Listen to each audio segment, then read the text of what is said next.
I head off to Sheffield, apparently the convert capital of Britain, where I meet a coach driver called Amina. OK, I'll go and get me a checklist and we'll go and find our bus and I'll check it over. Amina converted as a teenager and later married a Sheffield Yemeni. Now she acts as a kind of big sister to other white girls interested in Islam. Do you know quite a lot of women who are converting? Since I became Muslim like 10 years ago, there's been so many, maybe 50 or so that I know of personally. Morning. This is Bryn, my co-driver for the day. Kind of unusual job for a Muslim woman. It certainly is, yeah. I think I'm the only one. Hold that. Bit more out, please. Cheers. There's such a taboo, isn't there, about Muslim women? We are considered as being such poor creatures who are so oppressed and not allowed to go out of the house. We have to walk 25 paces behind our husband. I walk in front of mine. Right, we're ready. Islam is allowing me to drive a 12-ton coach down the motorway. Even a lot of English men wouldn't want their wives to do the job that I'm doing. Oh, it's got a good lock on it, hasn't it? They're not bad, these. Fantastic. Well impressed. Top stories at 3. A passenger plane has crashed in New York in the residential Queens area of the city. Prime Minister Tony Blair has spoken to say it's too early to tell whether it was a tragic accident or related to terrorism. Other communications. See footage yet? Is it a terrorist attack? They don't think so. They're looking for the black box. They're not ruling out a terrorist attack, but apparently it was an accident. To try to determine the cause of it. I hope it isn't another one, because that's the last thing the New York people need, isn't it, after what they've just been through, another one. Have they been blaming Muslims or not? Well, not yet, but I'm waiting for it. You know? Oh, a snotty kiss, lovely. Hiya. You alright? But you've not finished yet, have you? Oh, yeah, I'm going out again. Yeah, I thought so. What time are you going to work till? Sometimes till like 10, 11. Islamically, the husband's got to provide for his family. It's incumbent on him to go out and work. But if the woman goes out and works, it's her own choice if she wants to go out and work. Even that money that she earns within the marriage is her own money. He can't touch it. It's her pocket money. What? Although jacket had got. Baba, Yeah. I got it. What were you speaking there? Arabic.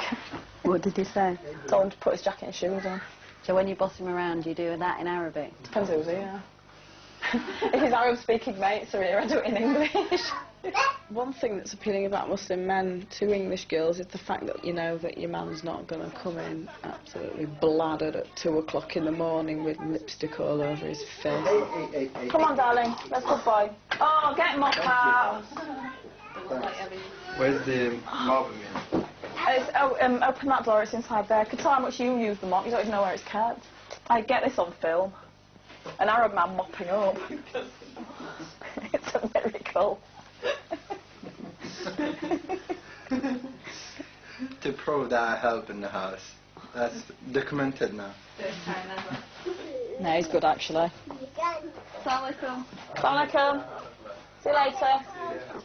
Amina is certainly defying my stereotype of the timid Muslim wife. She's never home long enough to be chained to the kitchen sink. And the escalating conflict with Afghanistan is politicising her life. Headlines. Tony Blair's been rallying support for the war on terror, saying no one should forget the appalling atrocities of September the 11th. The Prime Minister claims there's now a flood of evidence proving Osama bin Laden's guilt. Meanwhile, British Muslims have been calling for an end to the bombing, and in Sheffield, an anti-war protest is gathering pace, with new demonstrations being organised for tomorrow. It's one of ours as well. What is this demonstration about? About the persecution of Muslims in Afghanistan. Obviously we're not saying that what happened on the 11th of September is right, it's not, it's completely wrong, but two wrongs don't make a right, and that's what it boils down to. I'm English, I'm proud to be English. I was born and bred in England and I love this country so much, yeah. But the way that things are going, I don't feel comfortable here anymore. I'm frightened to come into town on a Saturday afternoon to do my shopping in case somebody attacks me or my children in the street. And I'm not just saying that, you know, because nothing's happened. People have had their scarves ripped off in the streets, in Sheffield, and so I don't feel that I want to bring my children up in that type of an environment where they've got to be looking over their shoulder just to go to the local shop. And I know a lot of people who are actually going back to their own countries. I don't blame them for it. Oh, that's a good one. An eye for an eye makes the whole world blind. Okay, well, we better put our one. It says, 2 wrongs don't make a right, stop bullying the innocent. In this country, things have become acceptable in society that would have been completely unacceptable morally, like 100 years ago. Like what? Such as adultery. Adultery is acceptable nowadays. Is Yeah? it? Yeah, of course it is. People laugh about it, don't they? People think it's funny. Oh, you know, some bloke's gone behind his wife's back and all this. You know, it happens so often. Fornication, well, that's just complete norm now, isn't it? What do you mean by that? Fornication, that's like when 2 people are together out of marriage. Oh, my cup of tea's here. A few days later, Amina calls with some startling news. She's emigrating to the Yemen, which right now is on the watch list in the war against terrorism.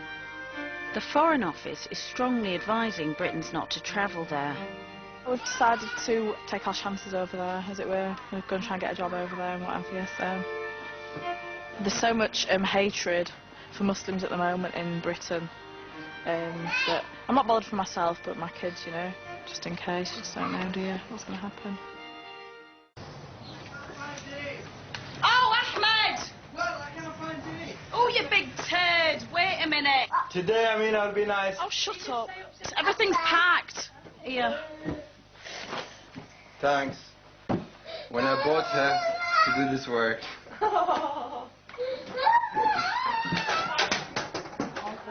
Did you go to Yemen? 2 days. Have you got your burqa in there? Niqab, yeah. Look, it's here. Oh, that's lucky. Do you wear that the whole time? When there's like a lot of men around and I don't feel comfortable, like some of the markets in Yemen get very, very busy with blokes. With me being English, I am taller and I am a lot whiter than most Arab women. I've got blue eyes. In the Arab countries, they find this very attractive, so to save myself any type of hassle. God, didn't you walk around like that? Yeah. It's alright. You can see and everything, it's not a problem. I drive with it on. You don't? Yeah. You can see perfectly well. It's like having black windows on your car. And then if you want to see, you know, more, you just lift it and go. Like that. You look like a tent. Cheers. Don't you mind that? No.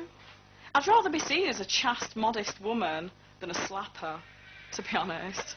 I mean, obviously, a bloke in the street isn't going to fancy me over fancying somebody with a short skirt and a good pair of legs.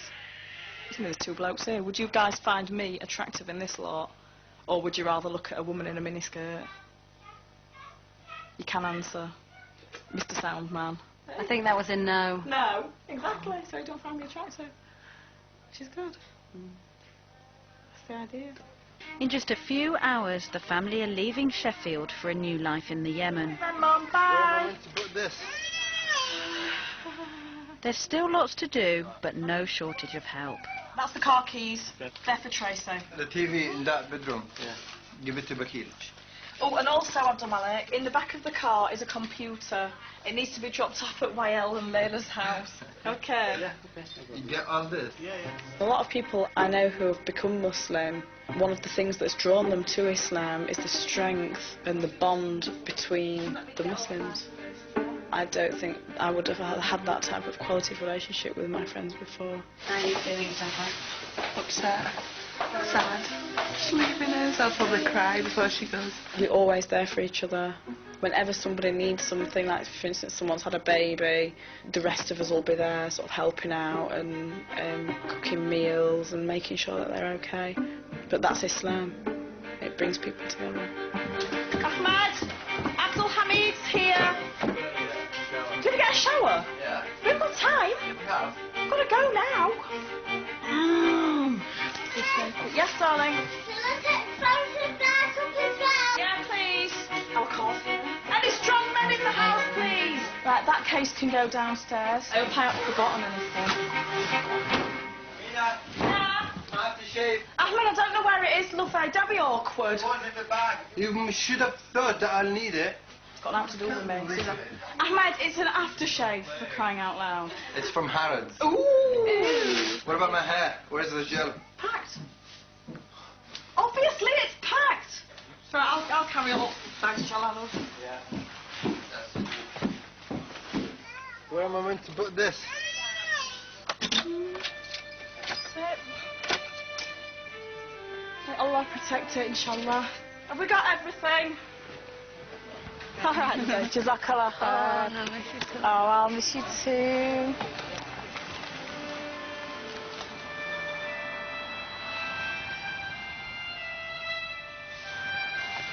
She'll be back soon, hopefully.